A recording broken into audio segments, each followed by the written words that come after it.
ভাইরা আমার, আল্লাহর কসম করে বলি, একটা সময় আসবে মন খুলে নামাজ পড়তে চাইবেন। বিশ্বাস করেন ভাই, লিখে রাখেন ডায়েরিতে।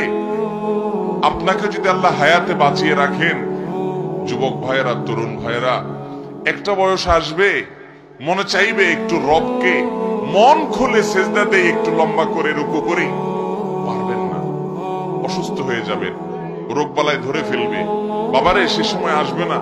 বৃদ্ধ মুরব্বীদেরকে, চাচাদেরকে জিজ্ঞাসা করেন, চাইলেও অজু ধরে রাখতে পারে না, নামাজ পড়তে পারে না, চাইলেও পারে না। একটা সময় আসবে চাইবেন, পারবেন না। নামাজটাকে সুন্দর করেন, সময় মতো পড়েন, অনেক রাকাত নামাজ পড়বেন, নফল নামাজ পড়বেন। এটার চেয়ে উত্তম হলো ফরজটা পড়লেন, মূল সুন্নত গুলাই পড়লেন, কিন্তু ধীরস্থিরতার সাথে পড়লেন। 10 রাকাত তাড়াহুড়া করে পড়ার চাইতে 2 রাকাত আস্তে আস্তে পড়া অনেক বেশি